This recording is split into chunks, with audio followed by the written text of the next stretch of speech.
Donc voilà, nous sommes à la deuxième partie du cours, nous sommes jeudi 30 octobre et il est 3h de l'après-midi, enfin chez nous en tout cas. Donc si vous vous souvenez, à la dernière partie du cours, on avait dit qu'il y a des fois, il faut se surpasser, se dépasser, même si c'est difficile pour nous, on a tout à gagner.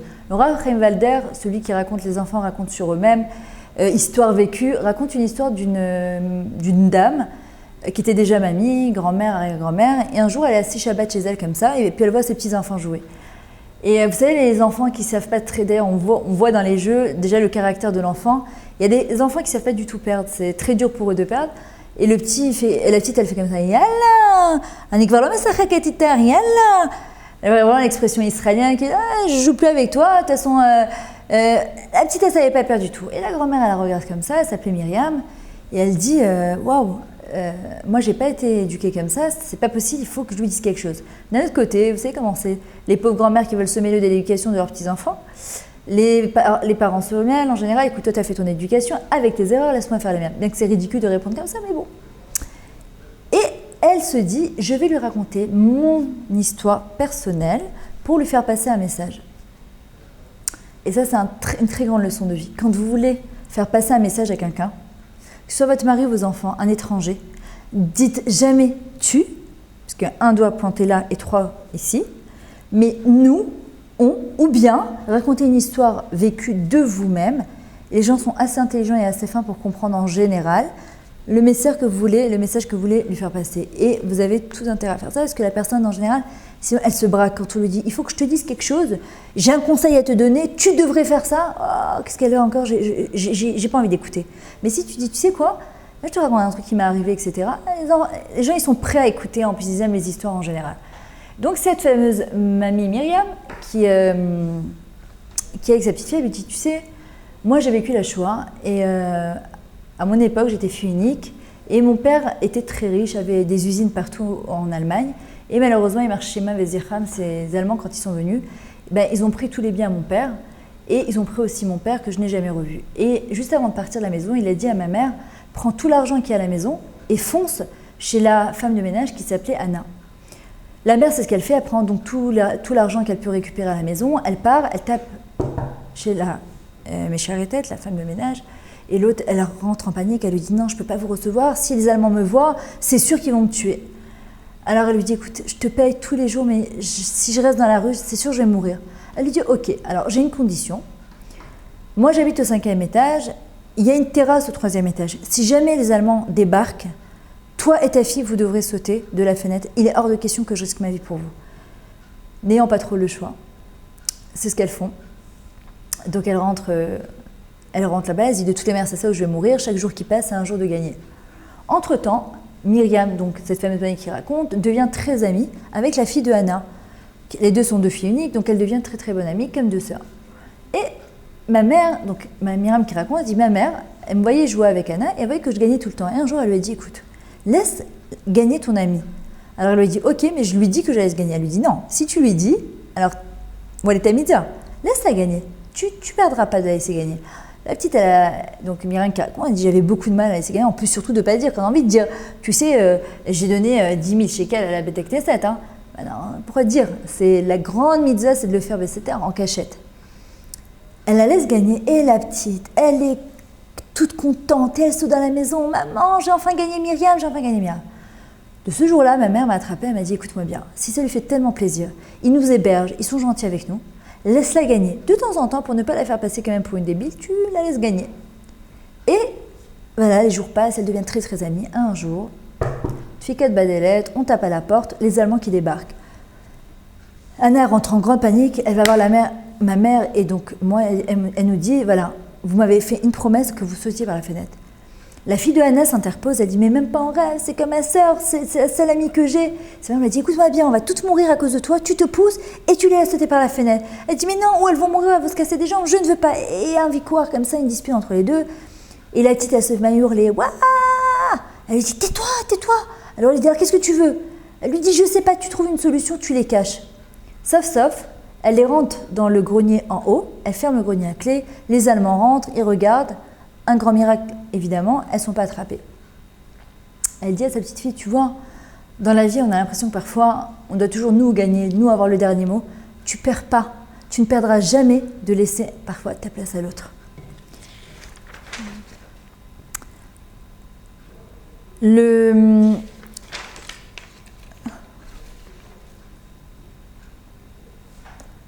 autre petite histoire, je suis sûre que vous aimez les histoires, ça détend, c'est sympa, ce sont des bons messages de vie.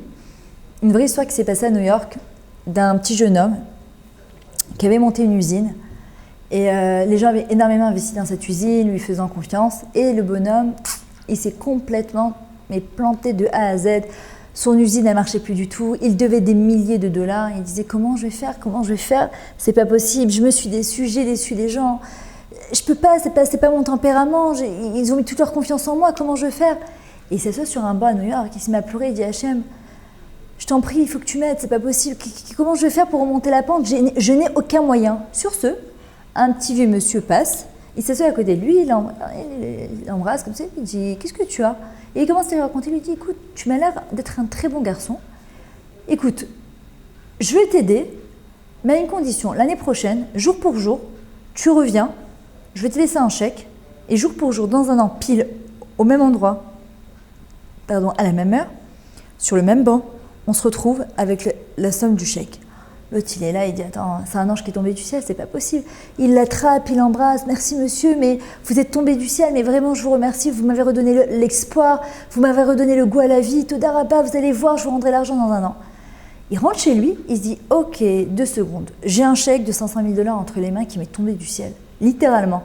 Là, il y en a qui disent ah, l'argent ne tombe pas du ciel, j'ai lu un pied rouge que justement si, on croit que l'argent ne tombe pas du ciel, mais il faut savoir que je crois que c'était Moshe Rabbeinu, je me souviens plus, qui cachait, chaque fois qu'il y a la manne qui tombait, on dit qu'il y a une partie de la manne qui restait cachée pour les générations à venir. Et on dit que notre parnassa, c'est aussi la manne. Quand on dit l'argent ne tombe pas du ciel, ou l'argent oui il est tombé du ciel, c'est la même. Pourquoi on dit l'argent tombe du ciel? C'est quoi cette image? C'est la comparaison de la manne. Et donc il rentre chez lui, il se dit qu'est-ce que je fais avec cet argent? Soit je rembourse donc tous mes créanciers, tous les gens qui ont investi, je finis de payer et je suis clean, j'ai plus rien à faire. Soit je prends cet argent, je les bloque dans mon coffre-fort, sachant qu'ils sont là, ça me donne une tranquillité et j'essaie de remonter mon affaire. Et c'est exactement ce qui se passe. Il remonte, il rappelle ses employés, il est motivé, etc. Et Baruch Hashem, il remonte la pente, il devient encore plus riche que ce qu'il était, plus riche que les 500 000 $ qu'il avait, il retourne tout fier de lui, tout content, avec les 500 000 $ sur le banc, et ce monsieur l'attend ici, et lui dit « Colle à cavote que t'es revenu, j'ai pu te faire confiance, alveille que tout le monde soit comme toi ». Sur ce, une infirmière qui passe, en courant, elle dit « Oh là là, mais c'est pas vrai, ça fait longtemps que vous êtes avec lui ». Elle lui dit « Non, pourquoi, qu'est-ce qui se passe ?» Il lui dit « Parce que ce fameux monsieur a Alzheimer, et il sort de l'hôpital de psychiatrie qui est juste en face, il se prend pour un grand milliardaire, j'espère que vous êtes peut-être trompé avec lui, que vous n'avez pas encaissé de chèque, il fait des chèques de 500 000 $ à tout le monde. » C'est une vraie histoire qui s'est passée. Le bonhomme, il est époustouflé, il n'arrive même pas à croire ce qu'il entend de ses propres oreilles. Et des fois, la simple confiance qu'on peut mettre en une personne, ça nous fait remonter la pente. Bichal, imaginez si on mettait plus notre confiance en Akadosh Baruch Hu, qu'au bout du compte, il veut que notre bien. Akadosh Baruch Hu, il nous teste à chaque seconde de notre vie pour nous permettre d'aller de l'avant, pour nous permettre de dévoiler, de développer le maximum de potentiel qu'on a à l'intérieur de nous. On doit se souvenir d'une chose qui est très importante. On est dans le monde de ce qu'on appelle Olam Ha'asiya, le monde de l'action. Il y a marqué Lo alecha ligmor hamelacha et la amassé. Ce n'est pas à nous de terminer le travail, mais d'agir. Hachem, ce qu'il veut, c'est qu'on agisse. Alors c'est vrai qu'Akadosh Baruch Hu est tellement rachman, il est tellement bon, que même sur les bonnes pensées et la bonne volonté qu'on a eue, il nous récompensera. Mais à un moment, c'est bien peu d'avoir des bonnes pensées et des bonnes volontés. Il faut agir. Si on a décidé d'aller étudier une fois par semaine un cours de Torah, il faut le faire. Alors c'est vrai qu'il y a toujours des bons tiroutines, des bons prétextes. Moi pendant 2 ans et demi, je faisais la marche, qu'il pleuve, qu'il neige, tous les matins 6h30, j'étais debout. Et j'ai eu une période pendant 8 mois où, je sais pas, impossible, j'arrivais pas à reprendre, j'en avais marre, ça me saoulait, et j'ai trop arrêté de trouver des prétextes. Non mais là je suis en travaux, non mais parce que là je suis fatiguée, non mais parce que... C'est ce qu'on appelle prétextes et des prétextes. J'avais pas envie. J'avais plus de motivation. Jusqu'à que pendant tout Soukot, je me suis remis en condition, je me suis dit, il n'y a pas. Premier jour en demain de Soukot, dimanche, j'ouvre les trisses, il pleuvait à torrent. Ah, j'ai dit, tu crois qu'Akadosh Baruch Hu, c'est comme ça que tu vas me faire, que tu veux me tester? Je me suis habillée, j'y vais pas, il faisait pas trop froid, mais bon, marcher sous la pluie, c'est pas grave, en plus ces premières pluies, elles sont super glissantes. J'y vais pas. À la fin, j'ai dit, tu sais quoi, habille-toi. À un moment, ça va se calmer, je vous promets. Je me suis habillée, j'ai mis mes baskets, j'ai mis mon gilet, ça s'est arrêté, j'ai foncé, je suis revenue, ça s'est arrêté tout le temps que j'ai marché, je suis revenue, il s'est remis à pleuvoir. Kadosh Baruch Hu, il nous teste, on prend des décisions, il faut savoir les tenir. Commencez, j'ai mis dit, la totsa, le résultat, c'est pas toi. Mais le maasé, c'est toi. Il n'y a pas où aller. On est obligé d'agir, on est obligé de faire, on est obligé de commencer. Je vous pose une question, mesdames et mesdemoiselles. D'après vous, quel est le plus grand échec pour un homme sur Terre? Réfléchissez. Il y en a qui m'ont dit de rater son couple. L'autre m'a dit que ses enfants ne prennent pas le bon chemin. L'autre m'a dit, je sais pas, de ne pas réussir à devenir un bon juif. Vous savez, c'est quoi le plus grand échec pour un homme? Les mana, menenasot, ot pa'am, ve'ot pa'am, ve'ot pa'am. C'est de s'empêcher d'essayer de faire et d'agir. Encore une fois et encore une fois. Comme on dit, il n'y a pas d'échec, il n'y a que des abandons. L'échec, ce n'est pas un échec. Un kishalon, un échec chez un juif, en vrai, il peut le transformer en atzlacha, s'il le décide. En réussite, ça dépend de moi. Le pire des échecs, c'est d'abandonner en plein milieu du chemin. C'est de rebrousser son chemin. C'est de dire, laisse tomber, j'ai essayé, j'y arrive pas. C'est vrai qu'Anaïna m'a posé une bonne question hier, elle m'a dit, ouais mais attends, tu es d'accord avec moi qu'il y a des fois, tu te poses la question, tu dis peut-être qu'Hachem ne veut pas cette chose-là. Je lui dis, c'est vrai. C'est pour ça qu'il faut prier qu'Akadosh Baruch Hu il nous ouvre les yeux, qu'on prenne le bon chemin, qu'on ne se trompe pas dans nos décisions. Mais on le saura seulement si on tente. Si on n'essaye pas, alors comment on va le savoir? Voilà, je vous donne un exemple. Hier, ça faisait 2 semaines que j'essayais de contacter Ida Brout, le Rav Zamir Cohen. J'ai vu qu'ils ont rentré des conférencières en français, je voulais leur proposer. Elle m'a dit, où est le problème? Qu'est-ce qu'il y a? Pourquoi je suis ni mieux que quelqu'un, ni moins bien que quelqu'un? Je sais que je peux, pourquoi pas? Au début, tu as plein de trucs qui te passent dans la tête, et peut-être qu'ils vont me jeter, on ne vous connaît pas, en plus c'est une Française qui tuait, nanana. Je dis maximum, ils vont me jeter, maximum ils me prendront. Comment j'ai démarré assistante restée? On m'a téléphoné, je suis venue, j'ai fait le premier cours, ça vous a plu, et grâce à vos réactions prochaines qui sont tellement positives, et je suis encore là 2 ans après à donner des cours, alors qu'on est jeudi quand même après-midi, que Shabbat, et que Shabbat maintenant est court et qu'il y a à faire. Mais le plaisir de savoir que ça vous fait plaisir et que ça vous donne de l'essence et du carburant pour toute la semaine, c'est ma motivation. Vous savez, ce qui se passe quand on veut agir, il faut être concentré dans ce qu'on veut faire et pas dans ce qu'on ne veut pas faire. Le truc, c'est qu'on est trop concentré dans ce que je ne veux pas, plus que dans ce que je peux et dans ce que je veux. Ah non, ça je veux pas ça, je veux pas un chidour comme ça, je veux pas ce travail-là. Dis ce que tu veux. Alors qu'est-ce que tu veux? Dis ce que tu veux. Définis ce que tu veux. En fonction de ton ratson, de ta volonté, Akadosh Baruch Hu pourra te donner. Mais si ton cerveau il est tout le temps concentré, oh non ça je veux pas, non j'ai peur, ah non ça je peux pas, comment tu vas avancer? Tu es que dans le haine. Il n'y a que Akadosh Baruch Hu qui a créé le monde et mâché haine de ce qu'il n'y a pas. Mais nous on construit de mâché yesh, de ce qu'il y a. Alors venez, on se concentre sur nos réussites, sur nos talents, sur nos capacités, sur nos midot tovot, sur nos bonnes qualités, sur ce qu'on est capable de faire. Je crois que je vous l'avais déjà donné cet exemple. Regardez à l'école. Et s'il y a des directrices et des profs qui m'écoutent, eh ben, écoutez bien et ouvrez bien vos oreilles. Souvent, l'erreur qu'on fait avec les enfants, c'est qu'on se concentre, on veut les faire réussir sur ce qu'ils sont le plus faibles. Je vous donne un exemple, j'étais archi nulle en physique et pas très bonne en maths. Et combien j'ai essayé de faire des efforts? J'arrivais tous les débuts d'année, je me suis dit, là, en physique, je vais m'asseoir.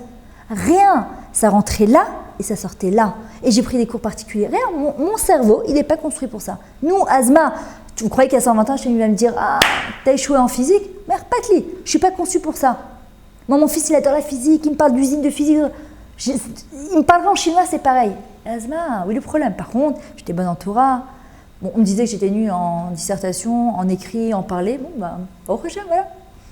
Venez, on se concentre, même sur nos enfants, sur nos maris, sur oui, ce qu'ils sont capables de faire.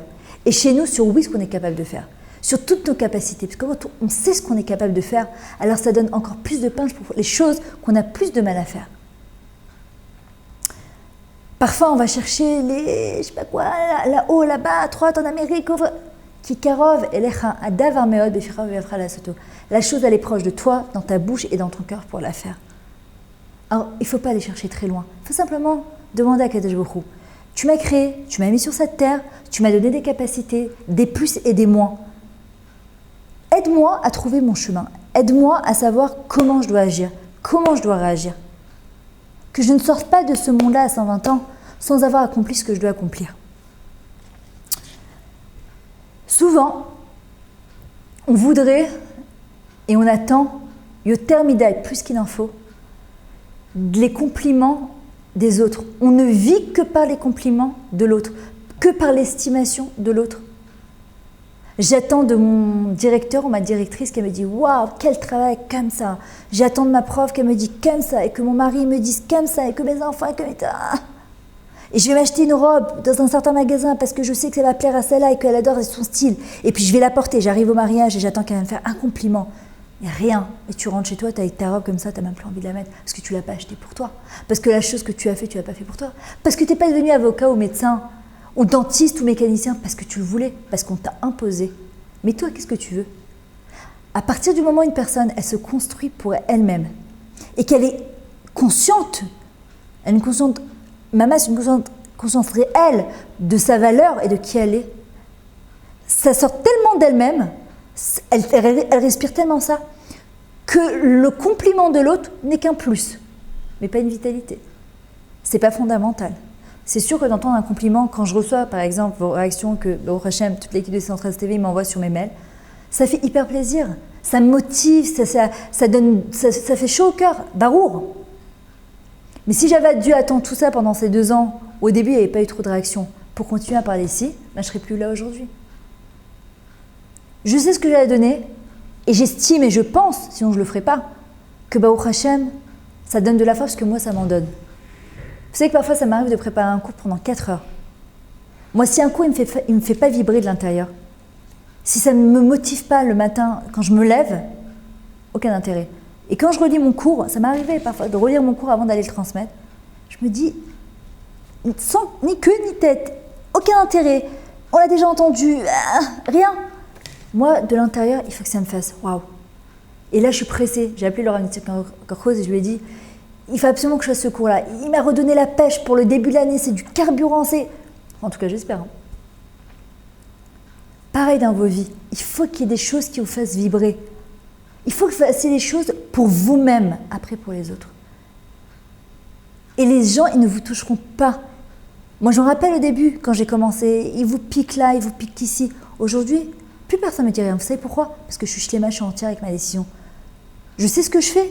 Je fais des erreurs aussi, je fais des choses bien, je fais des choses moins bien. Je suis prête toujours à accepter, à écouter, à entendre pour m'améliorer. Mais aujourd'hui, je sais qui je suis, je sais ce que je vaux et que je n'ai pas besoin d'attendre le compliment de l'autre.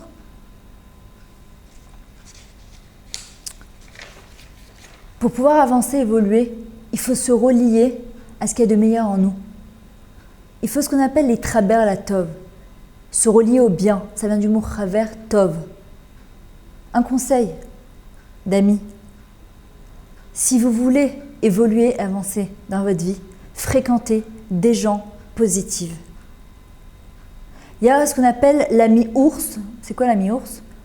C'est celui qui t'étouffe. Surtout n'avance pas, ne bouge pas. Reste où tu es. Ne sors surtout pas de ta zone de confort. Il y a l'ami, j'appellerais ça, comment on appelle ça j'ai oublié celui qui a l'hérisson, qui pique partout. Quoi? Mais tu vas pas faire ça, puis à ton âge, n'importe quoi, tu vas pas te recycler, tu vas pas faire ton alia, n'importe quoi, pas à ton âge avec les enfants, mais de l'argent de côté. Quoi, tu as ce projet de vie? Non, mais attends, c'est une plaisanterie, ça c'est dans les livres, c'est dans les films, tu t'écris. Tac, tac, tac. Et tu as la bonne amie. C'est qui la bonne amie? C'est celle qui va te dire waouh, comment tu penses à des trucs aussi grands, c'est grandiose. Moi en tout cas je te soutiens, je suis avec toi, je suis sûre que tu vas réussir. Choisissez votre entourage, choisissez vos amis. C'est pas pour rien que la Mishnah nous dit Tikne lecha chaver dans le Pirkei Avot. Achète-toi un ami. Bon, pour vous mesdames, une amie de préférence. Et vous aussi mesdemoiselles. Le Rav Chaim Vital, il vient et il nous rassure, il nous dit dans chaque ben adam, dans chaque être humain, il a ce qu'on appelle nefesh ha-behemi, l'âme entre guillemets animale Et la partie d'âme qui est tirée vers le haut, la Neshama, vers Akadosh Baruch Hu, une partie divine qu'a en nous. Et c'est normal, et c'est logique, qu'on ait tout le temps une guerre entre mon Nefesh Abémi, mon côté animal, qui me tire vers le Adam, la Shana Adama, vers la terre, et mon côté Elohim qui me dit non, non, il faut que tu avances, il faut que tu évolues, tu as une Neshama, ici tu es passagère, ici ce monde-là c'est comme un couloir. Au bout de ce couloir, ça s'arrête, et la vraie vie elle commence. Et le Rav Chaim Vital nous dit c'est normal. Tashlimu imze, accepter.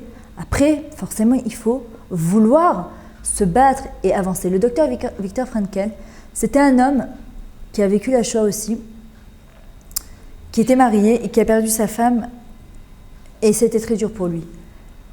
Il a un peu tout relâché, un peu beaucoup même. Il s'est marié avec une Goya ensuite, et il a une fille. Et sa fille, un jour, elle lui a dit « Papa, comment après tout ce que tu as passé, tu crois encore en Dieu ?» Il a répondu à un truc extraordinaire. Il a dit « Dans le conscient de l'homme, dans l'intellect de l'homme, il ne peut pas concevoir ce qui s'est passé comme la Shoah. C'est inconcevable. C'est trop dur, c'est trop cruel, c'est trop... Mais dans l'inconscient de l'homme, en vrai, qui est notre Nefesh, notre Neshama, on sait très bien, si on est honnête avec nous-mêmes, que tout vient d'Akadosh Baruch Hu et tout est pour le bien.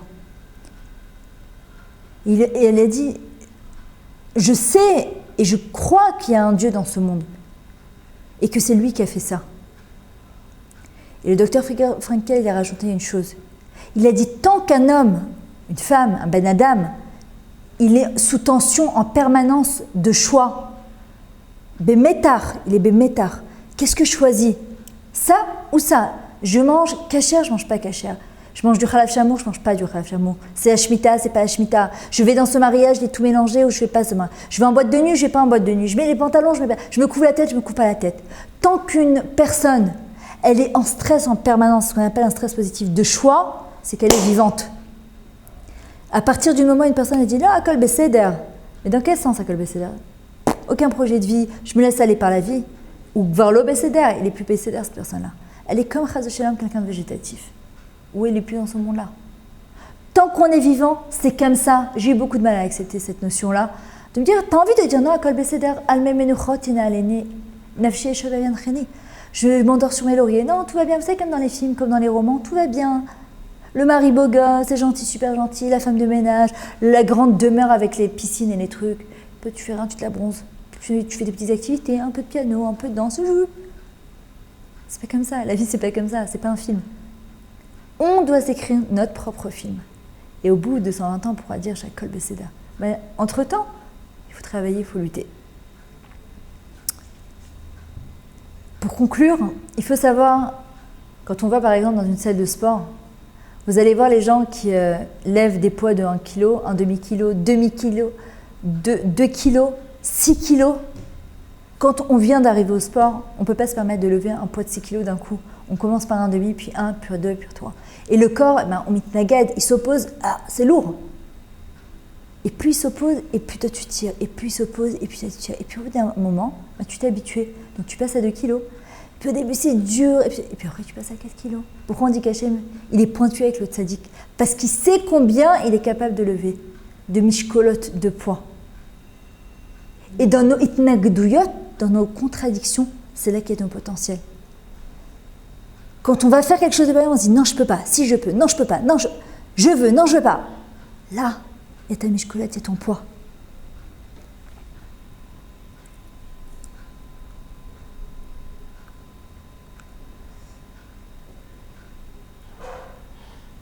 Pour finir avec une petite histoire, un peu aucun rapport, mais c'est pas grave. Je viens de me rappeler de cette histoire qui est très mignonne. Il y a un petit garçon qui est dans un restaurant et puis il demande à la serveuse combien coûte une glace avec du chocolat, des amandes et de la cassefette et de la chantilly. Et la serveuse, un peu nerveuse comme ça, elle lui dit bon, qu'est-ce que tu veux? Alors il lui dit combien ça coûte? Elle lui dit 10 shekels. Puis le petit prend sa main, il commence à compter les pièces qui sont dans sa main et il dit non, et combien coûte une glace que une boule de glace? Elle lui dit 5 shekels. Non, j'ai des gens. Il lui dit alors amène-moi une glace à 5 shekels. La serveuse donc lui amène la glace, il la mange tranquillement et puis il laisse l'argent sur la table avec un petit mot. Quand la serveuse elle arrive, elle se penche pour prendre l'argent et il y a une larme qui lui coule sur la joue. il y avait un petit mot du petit garçon qui lui disait « J'ai pris la glace à 5 shekels pour pouvoir te laisser 5 shekels de pourboire. » Il y a des fois dans la vie, on s'énerve, on truc, si on prenait un petit peu le temps de prendre du recul et d'essayer de comprendre le nefesh de notre mari, de nos enfants, de nous-mêmes, de ne pas s'énerver au quart de tour, comme on a dit au premier cours, que la force du Yetzirah, c'est vas-y, fonce. Et puis on croit qu'après on va avoir le temps de freiner. On a dit, on percute l'enfant, on percute l'enfant qui est en nous, on percute l'enfant qui est de l'autre côté. Un peu de sablanout, un peu de patience, Bezrat Hashem, parce que la patience, elle paye. Au prochain épisode. À bientôt.